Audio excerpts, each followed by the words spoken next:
바울은 자신이 예수님을 따르던 자들을 결박하기 위하여 다메섹으로 가던 중에 부활하신 예수님을 만난 것을 유대인들에게 전했습니다.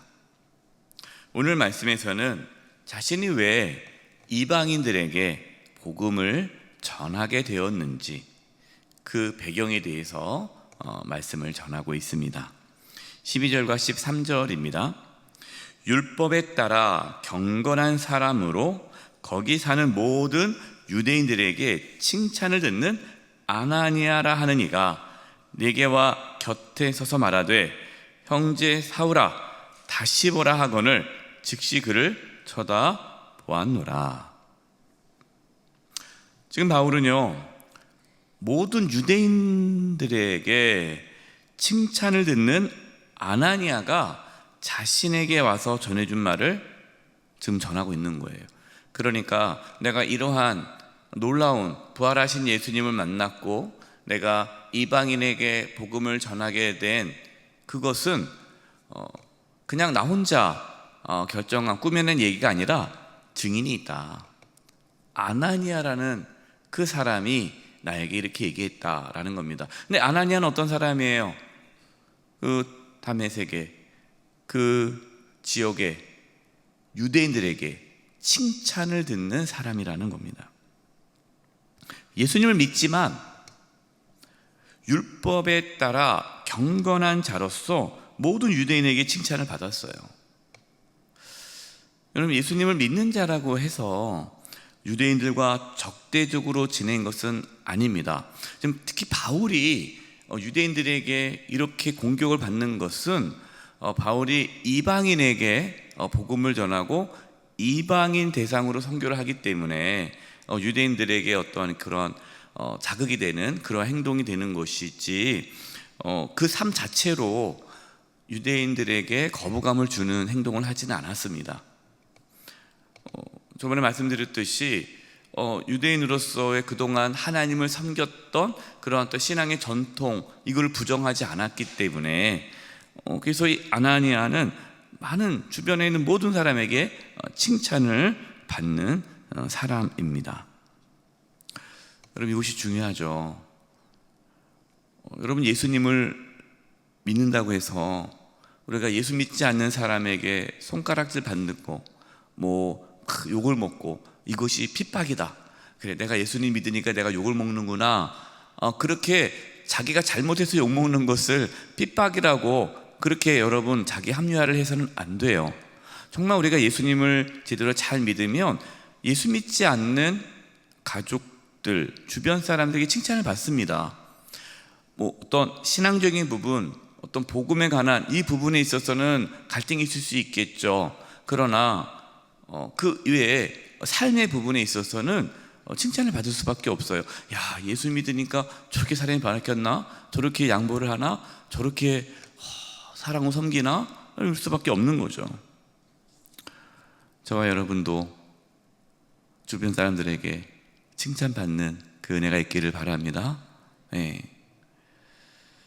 바울은 자신이 빛으로 인해서 앞을 볼 수 없었을 때 그 아나니아가 와서 기도해 줌으로써 다시 보게 되었다라는 겁니다. 그러면서 이제 14절 15절 아나니아가 자신에게 전해준 말을 지금 전하고 있는 거예요. 14절 15절입니다. 그가 또 이르되 우리 조상들의 하나님이 너를 택하여 너로 하여금 자기의 뜻을 알게 하시며. 자, 여기서요, 바울이 하나님을 선택한 게 아니죠. 하나님이 바울을 선택한 겁니다. 여러분, 구원은요 전적인 하나님의 은혜예요. 하나님의 주권 속에서 이루어지는 거예요. 하나님께서 저와 여러분을 택하신 겁니다. 내가 하나님 택한 것이 아니라. 그러면서 자기의 뜻을 알게 하시며.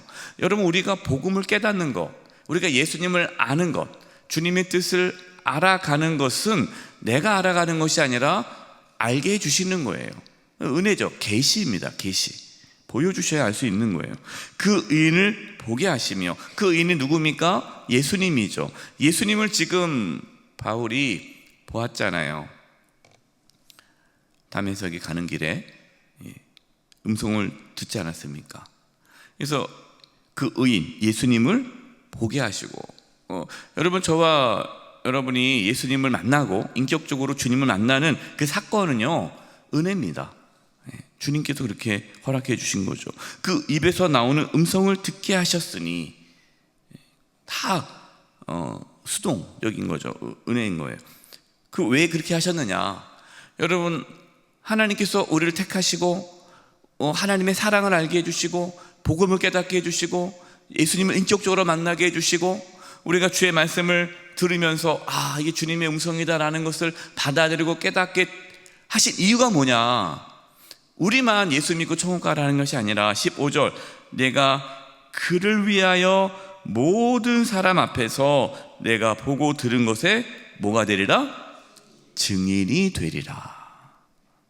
여러분, 우리는 증인이에요. 증인. 다른 사람, 예수님 만나지 못한 사람들은 모르잖아요. 증인이 아니에요. 그러니까 우리는 먼저 증인이기 때문에 우리는 그들에게 복음을 전해야 할 책임과 의무가 있는 거예요. 목사님, 저는요 전도 못해요. 저는 참 말주변도 없고요. 저는 못해요. 저는 은사가 아닌 것 같아요. 여러분, 전도는 은사가 아닙니다. 증인이에요. 그냥 우리의 그게 존재예요. 우리는 이 땅에 주님 앞에 서는 그날까지 우리의 삶을 통하여, 우리의 말을 통하여, 우리의 그 삶 전체를 통하여 예수님을 전하는 거예요.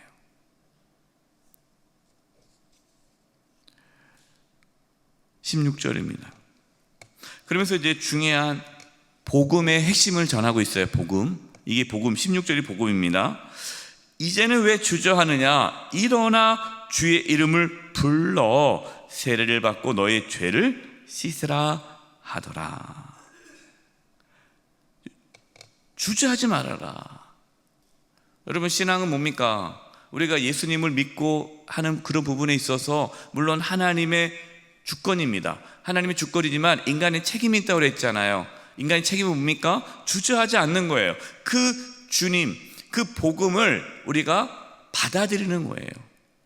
거부할 수 있습니다. 받아들일 수 있습니다. 그건 우리의 책임인 거예요.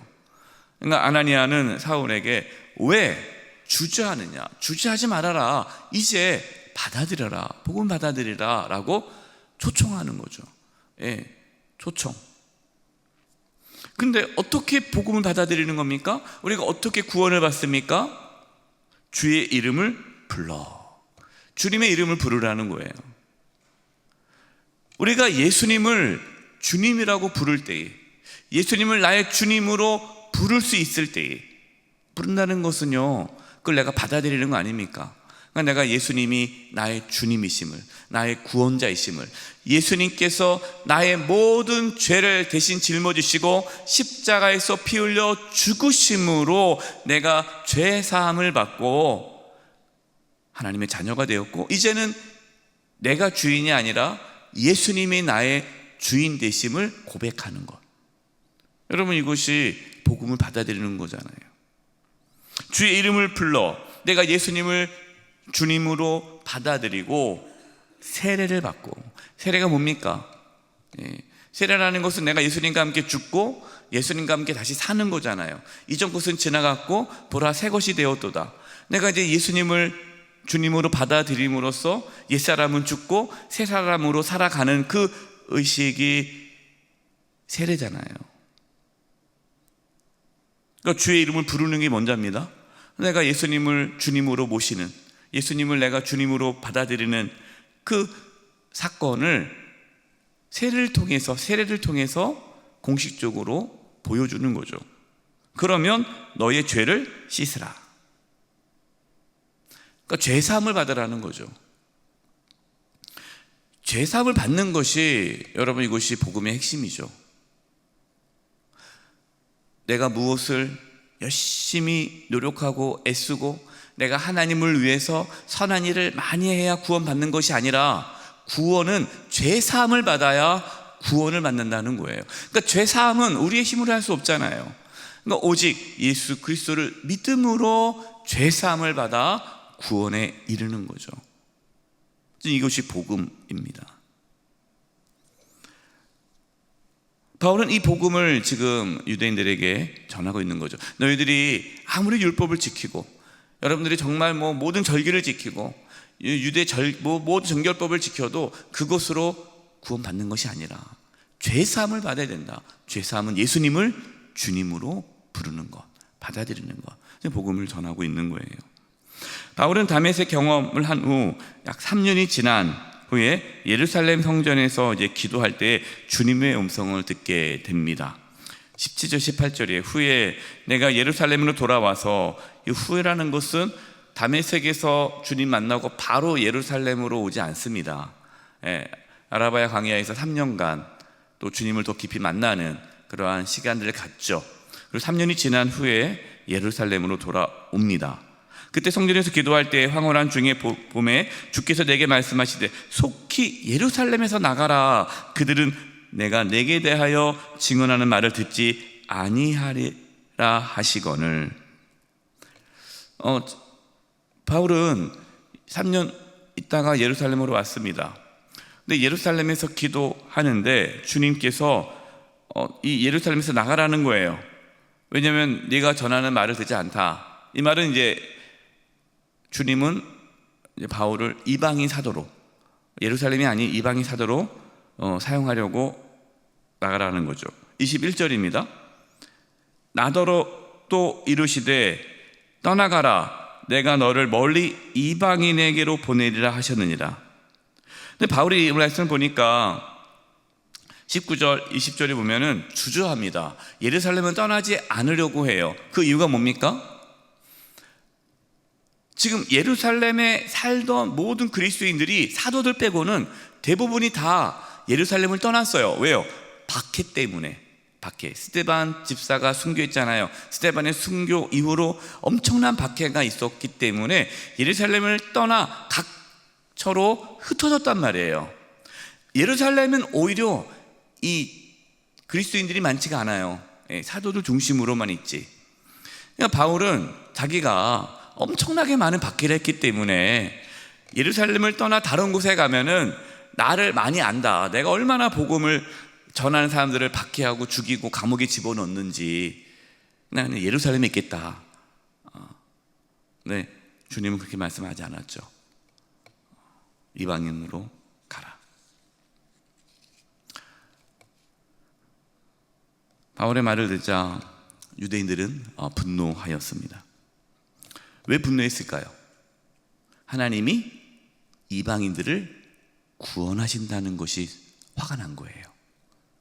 아니, 이방인들이 구원을 받아? 우리만 구원받아야지. 우리만 선택받은 백성인데. 천부장은 더 이상 소란을 막기 위해 이제 바울을 신문하기 위해 칙칙질을 하려고 했습니다. 그때 바울이 드디어 자신이 로마 시민권을 가진 자라고 얘기를 하죠. 당시 로마법에 의하면 로마 시민권을 가진 자는 함부로 결박할 수도 없고 책찍질할 수도 없습니다. 뭔가 확실하게 죄가 판명되지 않은 이상은. 이 얘기를 들은 천부장이 깜짝 놀랍니다. 나는 돈을 엄청나게 많이 주고 로마 시민권을 샀는데 당신은 어떻게 로마 시민권을 얻었습니까? 그러자 바울이 뭐라고 말을 합니까? 나는 태어날 때부터 로마 시민권을 가진 자다. 여러분, 이것은 엄청난 레벨 차이예요. 수준 다른 겁니다. 그러니까 바울은 아주 좋은 집안에 있었고 태어날 때부터 로마 시민권자이기 때문에 그 영향력은 대단한 거죠. 여러분, 이처럼 하나님께서는요, 하나님께서 쓰시기 위해 여러 가지를 허락하기도 하십니다. 그러니까 우리에게 주어진 모든 거 있지 않습니까? 그것은 하나님께서 우리를 사용하기 위해 필요한 것들을 주실 수 있어요. 에스더가 그 이스라엘 민족을 구원할 때 얘기하잖아요. 이때를 위함이 아니냐. 그러니까 네가 여왕이 된 것이 너만을 위해서 한 것이 아니라 이스라엘 백성을 구원하기 위해 이때를 위해 하나님께 너를 여왕으로 세우지 않았느냐. 여러분, 그렇습니다. 지금 하나님께서 우리에게 주신 거 있지 않습니까? 우리의 물질, 건강, 달란트, 우리가 갖고 있는 모든 지금 사회적 지위, 지금 갖고 있는 모든 것들, 여러분, 이것은요 그냥 우리 혼자 그냥 잘 주신 축복이 아니라, 나만 누리는 것이 아니라 그걸 통해서 내가 주님의 일을 하는 데에 도구가 되도록 하나님께서 주신 은혜라는 사실을 잊어서는 안 돼요. 우리가 이 땅에 살아가는 이유는 무엇일까요? 여러분, 우리가 이 땅에 살아가는 이유는 증인입니다. 복음을 전하기 위해서예요. 우리에게 주신 모든 것을 갖고 복음의 사명을 감당하는데 사용할 수 있기를 바랍니다. 바울처럼 끝까지 사명을 이루시기를 축원드립니다. 합심해서 기도하겠습니다. 합심해서 기도할 것은 하나님, 정말 우리가 복음을 경험한 자고 우리가 주님을 만난 자인데 우리가 증인의 삶을 살게 해 주시옵소서. 정말 증인으로 살기 위해서는 우리가 주님을 제대로 만나야 되는데, 하나님, 우리가 날마다 주님을 만나고 주님과 함께 동행하면서 증인의 삶을 살아가게 해주시고, 우리의 말과 우리의 삶을 통해 주변 사람들이 또 칭찬을 하고, 또 저게 예수 믿는 거구나, 정말 예수님이 살아계시는구나, 이렇게 고백할 수 있는 은혜가 있게 해달라고 시간 우리 합심해서 증인의 삶을 위해 기도하며 나가겠습니다. 하나님 아버지, 감사합니다. 예수님, 정말 예수님을 만나게 해주시고 정말 예수님을 보게 해주시고 복음을 경험하게 해주심을 감사합니다. 증인의 삶을 살아가기를 원합니다. 하나님께서 우리에게 주신 그 모든 것을 가지고 증인의 삶을 살기를 원합니다. 이때를 위함이 아닌가, 정말 하나님께서 우리에게 주신 그 모든 것들이 주의 복음을 전하기 위해 주신 그 모든 귀한 은혜요 도구인 줄 압니다. 하나님, 이것들을 이용해서 주의 복음을 전하는 삶을 살게 하여 주시옵소서. 하나님 아버지, 저희들을 구원해 주시고 하나님 자녀 삼아 주시고 복음을 깨닫게 해 주시고 예수님 인격적으로 만나게 해 주심을 감사합니다. 아직 주님을 모르는 자들에게 예수님을 전하는 삶을 살게 해 주시옵시고 우리에게 주신 그 모든 것을 잘 활용하여 주의 복음을 전하게 하여 주시옵소서. 끝까지 증인의 삶을 살아가게 하여 주시옵소서. 예수님의 이름으로 기도드립니다. 아멘.